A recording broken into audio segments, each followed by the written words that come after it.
plaisir de vous retrouver pour ce 13h. Mesdames, Messieurs, bonjour. Voici les titres du journal. Finale de la CAN 2025, le Maroc déclaré vainqueur sur décision de la CAF. Un rebondissement qui intervient 2 mois après le coup de sifflet final. Entre décision contestée de la CAF et recours annoncé devant le tribunal arbitral du sport. Retour sur cette décision dans ce journal. Ainsi prévenir des troubles comme la bipolarité ou la dépression, passer par des gestes simples du quotidien, relaxation, peinture, lâcher prise. Dans ce 13h, nous vous emmenons en immersion dans une séance de bien-être où chacun apprend à préserver son équilibre mental. Et puis mieux surveiller, préserver et valoriser les richesses du pays. Le gouvernement décide le recrutement de 135 fonctionnaires à la direction des eaux et forêts. Une mesure annoncée lors du dernier Conseil des ministres pour renforcer la protection de l'environnement.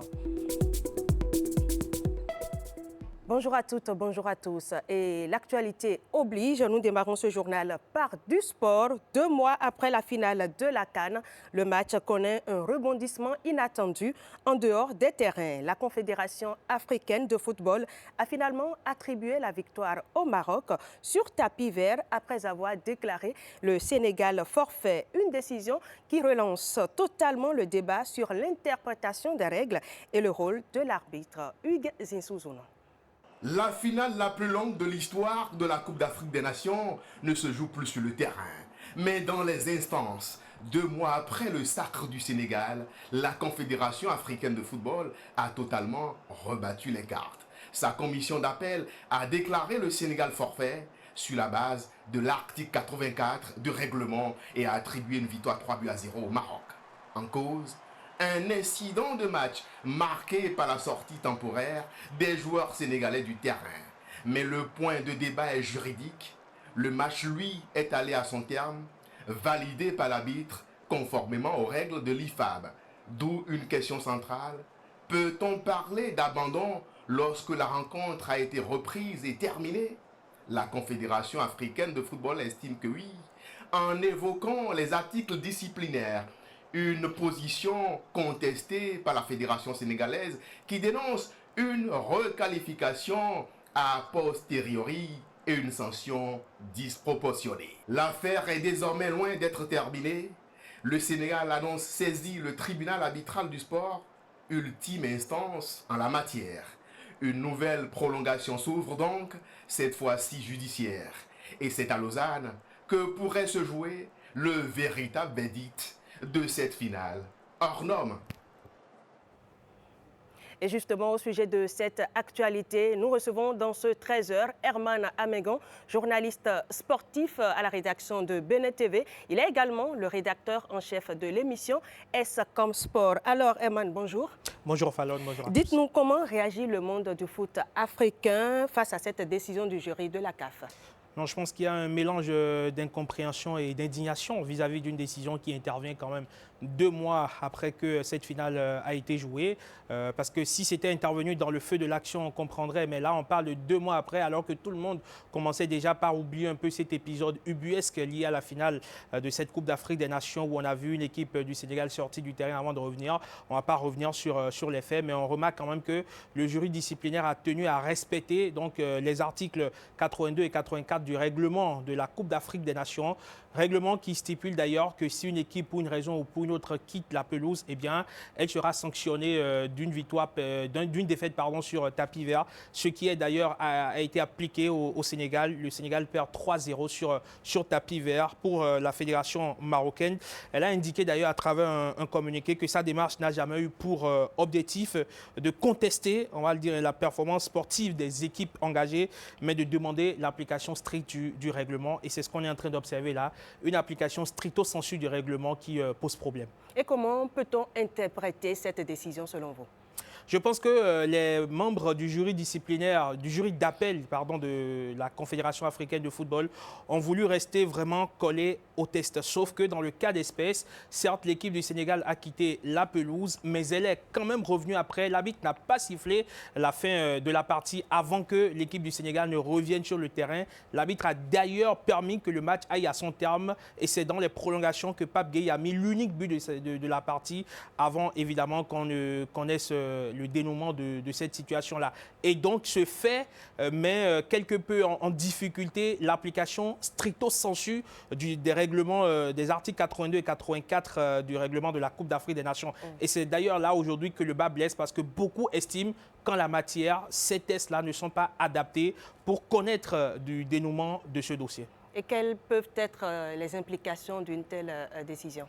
Déjà, le Sénégal a pris acte de la décision et a d'ailleurs mis en demeure la décision du jury d'appel de la Confédération africaine de football. Les responsables de la FSF ont indiqué qu'ils vont servir le tribunal arbitral du sport afin de trancher ce litige. Donc, ça va désormais se jouer dans les couloirs de Zurich, dans les couloirs donc, de Lausanne, si vous voulez, parce que justement, l'affaire est déjà allée trop loin et désormais, on veut qu'on puisse connaître une issue pour ce dossier. De toutes les façons, il y a déjà des décisions jurisprudentielles en la matière. Il y a eu d'autres précédents qui ont déjà été arbitrés par le tribunal arbitral du sport. Et en la matière, je peux vous assurer qu'aucune décision n'a ressemblé, on va dire, à ce qu'une équipe qui a gagné sur le terrain, on puisse lui attribuer une défaite, notamment comme sur une finale. Donc le Sénégal a encore ses chances? Absolument, le Sénégal a totalement ses chances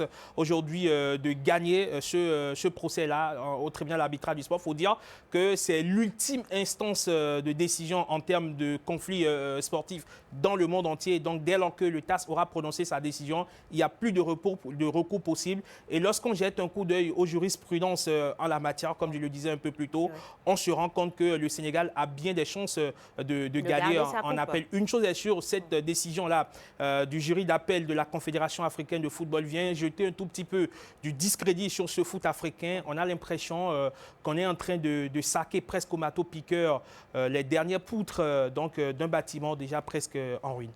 Merci, Eman, d'être passé sur ce plateau. Merci, Fallon. Pendant ce temps, les Guépards du Bénin reprennent du service. Le sélectionneur national Guénot Rohr a rendu public ce lundi sa liste de joueurs pour la fenêtre FIFA de ce mois de mars 2026. Au Maroc, la sélection nationale va participer à un tournoi à 3 contre la Palestine et la Guinée. Les précisions avec Setondi Metoli. Les Guépards sont de retour. Le sélectionneur national Guénot Rohr a dévoilé une liste de 25 joueurs à l'occasion de la fenêtre FIFA, marquant ainsi la première sortie de l'équipe depuis son 8e de finale disputé au Maroc il y a 2 mois. Sans grande surprise, l'ossature de l'effectif reste inchangée, avec une large reconduction des cadres ayant pris part à la CAN. Mais cette liste apporte aussi du sang neuf. Les attaquants Ngobi Saïd de l'ASPAC et Bonnie Michel, pensionnaire de Brentford, signent leur première convocation en sélection nationale. Direction le Maroc pour les Guépards, qui prendront part à un tournoi triangulaire relevé. Ils affronteront successivement les Lions de Canaan de la Palestine, vice-champion de la Coupe arabe 2025, puis le Sili national de la Guinée. Et c'est une première historique pour le sport béninois. Et vous le savez, à seulement 21 ans, Nathan Chibozo a représenté le Bénin aux Jeux olympiques d'hiver 2026. Engagé en ski alpine, il devient le tout premier athlète du pays à participer à cette compétition. Et au comité national olympique et sportif béninois, l'heure est à la stratégie pour suivre le pas de Nathan Chibozo. Blaise Adanko pour les précisions. À seulement 21 ans, il entre dans l'histoire du sport béninois. Le 15 février 2026, Nathan Chibozo devient le tout premier athlète du Bénin à participer aux Jeux olympiques d'hiver. Sur les pistes, il s'aligne en slalom géant. Une épreuve exigeante, technique et rapide, loin des standards habituels du sport béninois. Pour sa toute première sortie olympique en ski alpin, il termine à la 52e place. Un résultat modeste, mais hautement symbolique. Car au-delà du classement, c'est une page d'histoire qui s'écrit pour le Bénin aux Jeux olympiques d'hiver. Le Bénin est arrivé, grâce à Nathan Tibozo, à se hisser dans le top 50 mondial. Il n'y a qu'un seul Africain. Nathan a introduit le Bénin au musée olympique à Lausanne. C'est incroyable. Une première participation qui pourrait en appeler d'autres. Le Comité national olympique et sportif béninois entend capitaliser sur cette expérience. Un plan stratégique est en préparation pour accompagner de futurs athlètes et assurer une présence béninoise lors des prochaines Olympiades d'hiver. Nathan ne sera plus seul. Le comité olympique a déjà pris les contacts dans le circuit international olympique pour qu'à partir de 2027, cet athlète bénéficie d'une bourse olympique. Tous les Béninois dans la diaspora qui ont des fils, qui habitent des régions où il y a la possibilité que les enfants ouvrent leurs yeux sur cette catégorie de sport, doivent comprendre que désormais quelque chose est possible avec leur pays et doivent rejoindre cette nouvelle vague de compétition. Nathan Tibozo a ouvert la voie à d'autres désormais de suivre sa trace et de faire grandir le rêve olympique béninois. Et nous restons toujours avec le Comité national olympique qui entend maintenir le cap après une année 2025 marquée par des avancées notables entre accompagnement des fédérations, performance des athlètes et nouvelles ambitions. L'institution affiche ses priorités pour 2026. Objectif, renforcer la dynamique et mieux préparer les échéances internationales à venir. On retrouve Blaise Adangbo. L'année 2025 a marqué un tournant pour le Comité national olympique et sportif béninois. Plusieurs actions ont été menées au profit des fédérations sportives, notamment en termes de formation des acteurs et d'appui en équipement. Nous avons envoyé 3 entraîneurs en formation en sciences appliquées au sport dans le domaine de l'entraînement sportif. Nous avons également organisé de la formation pour des entraîneurs de 2 fédérations, à savoir le roller sport, et c'était en skateboard, l'escrime, et ça fait environ une vingtaine d'entraîneurs qui ont été formés. L'année 2025 a également été marquée par la participation des athlètes béninois à de nombreuses compétitions au niveau sous-régional, continental et mondial. Nous avons participé à toutes les compétitions majeures de l'année 2025 en matière de jeux. Jeux de la solidarité islamique, Jeux de l'Akounoa, Zone 3 à Ouagadougou, Jeux scolaires en Algérie, et Jeux olympiques de la jeunesse en Angola et les Jeux olympiques d'hiver à Milano Cortina. Pour 2026, le Comité national olympique et sportif béninois entend poursuivre cette dynamique. Julien Minanvoa et son équipe souhaitent accorder une attention particulière aux athlètes à potentiel olympique avec pour ambition de mieux préparer les prochaines échéances internationales.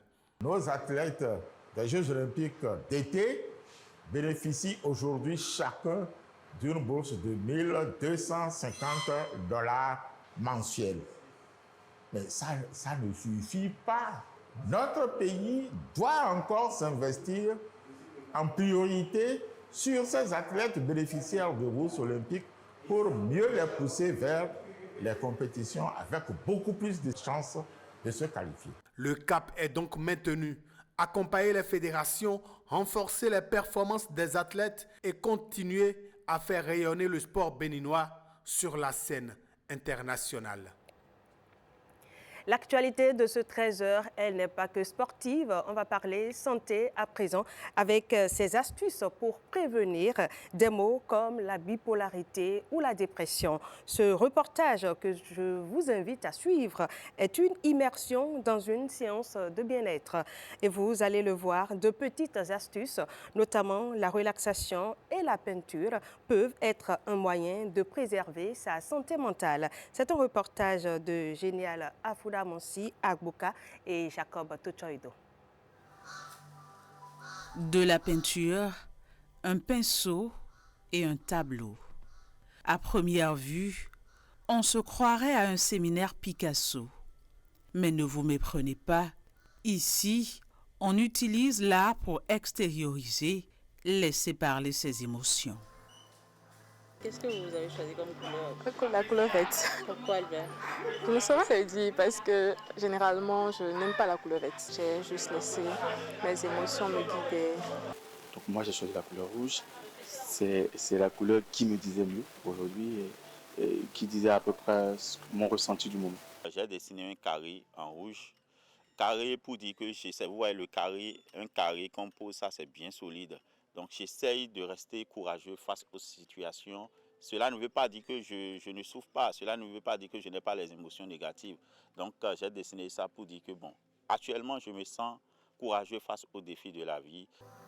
De l'art, du sport et de la relaxation. Ici, on priorise son moi intérieur. Ça me permet de décompresser, de me reconcentrer sur moi-même, de voir autrement les choses. À la fin, je me sens plus léger, détendu quand je rentre chez moi. Ça me permet de me libérer en vérité. Derrière cette séance de bien-être, il est surtout question de se donner les moyens de prendre soin de sa santé mentale.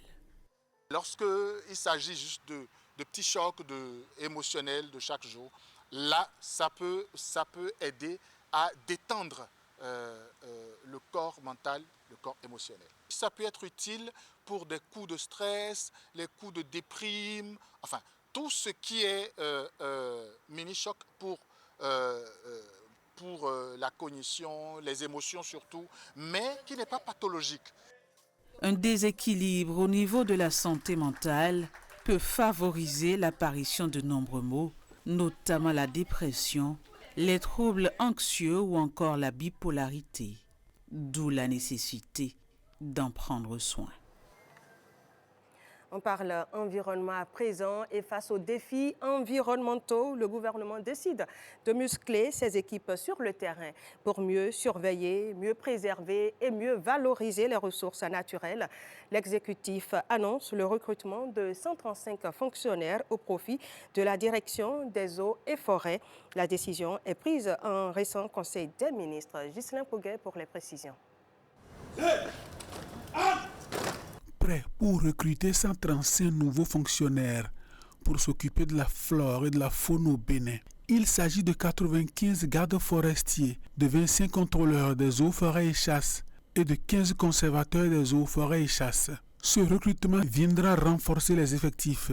Il permettra à cette entité de mieux faire face à ses missions. Depuis près de 5 ans, il ne se passe pas une année sans une décision allant dans le sens du renforcement des personnels des eaux, forêts et chasses. Patrice Talon et son gouvernement ont compris la nécessité de pourvoir aux postes vacants dus au départ à la retraite, mais aussi de renforcer le personnel de cette entité. Lentement mais sûrement donc, il comble les déficits. Il crée les conditions favorables pour des actions qui vont dans le sens de la sauvegarde de la flore et de la faune au Bénin.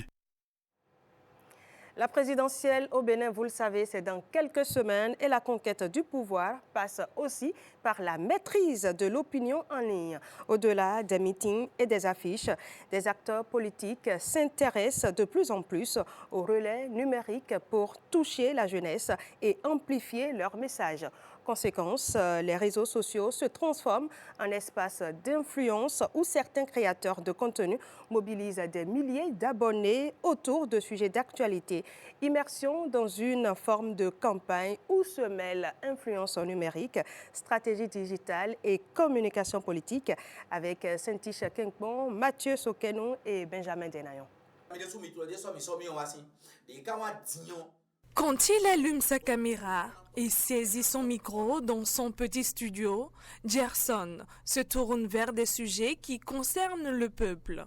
Sur ces différentes plateformes, cet influenceur et web activiste s'adresse à des milliers d'internautes pour décrypter l'actualité politique, interpeller les citoyens et susciter le débat. Spécialement, moi, je me base plus sur ceux-là qui ne sont pas allés à l'école, qui sont un peu manipulés. À l'approche des échéances électorales, sa présence en ligne prend une dimension particulière. Vidéos d'analyse, directs interactifs, messages de sensibilisation, les contenus se multiplient pour informer et mobiliser les citoyens, notamment les jeunes très présents sur les réseaux sociaux. Et Gerson n'est pas seul. Dans l'espace numérique béninois, ils sont nombreux à s'imposer désormais comme de nouveaux relais du débat politique. Dans ce contexte préélectoral, leur audience devient un véritable enjeu stratégique. Certains acteurs politiques cherchent à se rapprocher de ces influenceurs, espérant profiter de leur visibilité et de leur capacité à toucher directement les internautes. Je m'appelle Donclin Babalo, je suis journaliste. Et tous les acteurs politiques doivent pouvoir avoir cette capacité d'adaptation aux nouvelles technologies. Donc ça va plus vite, ça va plus loin et ça permet également en temps réel d'évaluer l'impact. Mais pour ces créateurs de contenu, il ne s'agit pas seulement de relayer l'actualité. Ils se présentent aussi comme des veilleurs de conscience. Leur ambition, attirer l'attention sur les enjeux démocratiques, encourager la participation citoyenne et pousser les internautes à porter un regard critique sur les discours politiques. Quelqu'un qui peut relayer encore notre information, ils ont leur information. Ils ont une information à envoyer à la population. Donc ils sont obligés de passer par nous. Vous voyez, donc nous, on est comme un relais. On est un instrument de communication pour eux. Grâce aux plateformes numériques, vous pouvez parler aux sympathisants ou aux électeurs, même dans leur lit. Toutefois, cette influence numérique n'est pas sans risque. À l'ère de l'instantanéité et de la viralité, la circulation rapide de l'information peut aussi ouvrir la porte aux dérives.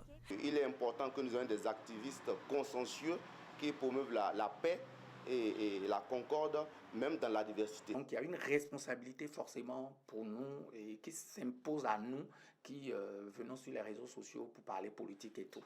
À l'ère du numérique, la bataille de l'opinion ne se joue plus seulement sur les tribunes ou dans les meetings. Elle se mène aussi derrière les écrans, là où des voix comme celle de Gerson tentent, chacune à leur manière, d'éclairer le débat public. On prend maintenant la direction de la capitale administrative du Bénin, Porto Novo, qui a connu une métamorphose ces dernières années. Routes modernisées, mobilité améliorée, cadre urbain valorisé pendant ces 10 dernières années. La ville de Porto Novo aura bénéficié d'actions concrètes pour son développement. La preuve dans ce reportage de Amandine Aniaboso. Il n'y a qu'une seule capitale. Adjache pour les Yoruba, Khogbono pour les Fon, les Gou et les Ayizo. Porto Novo, la ville aux 3 noms, est le berceau de riches patrimoine. Un potentiel culturel forgé par la diversité de ses groupes socioculturels. Dépouillé de ses attributs de capitale, Porto Novo a pendant longtemps été relégué au second plan. Quelque chose de 6 km.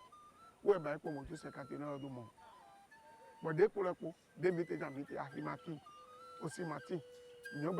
beaucoup d'amis, quand ils viennent à Porto Novo n'arrivait pas à les retenir.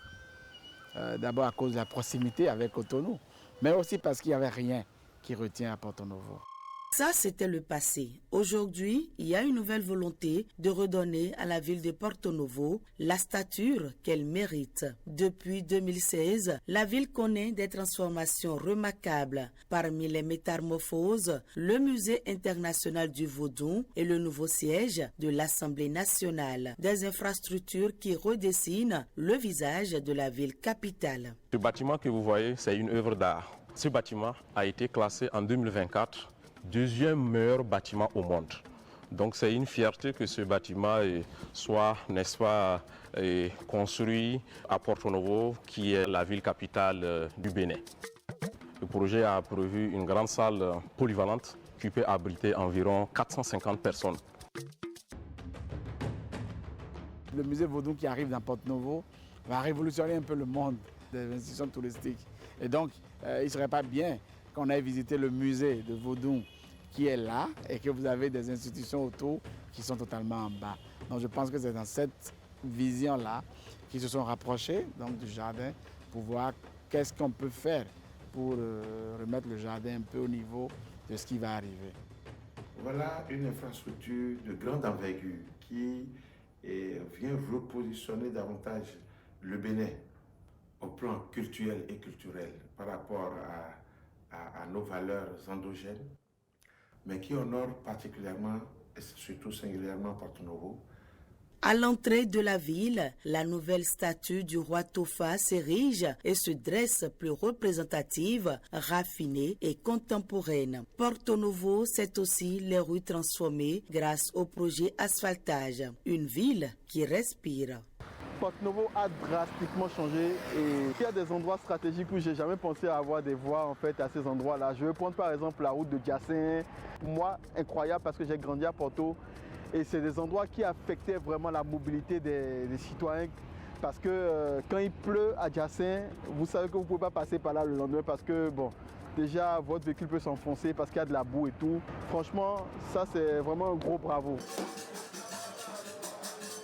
À l'instar d'autres grandes villes du Bénin, Porto Novo accueille également un événement devenu l'un des rendez-vous culturels internationaux les plus attractifs du pays, le Festival des Masques.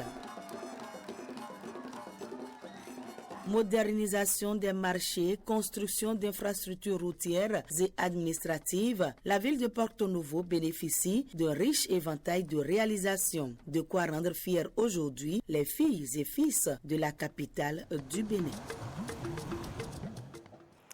Et on termine ce journal avec le calendrier d'animation des marchés qui nous ouvre les portes ce mercredi.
Et c'est la fin de ce 13h. Merci de votre aimable attention.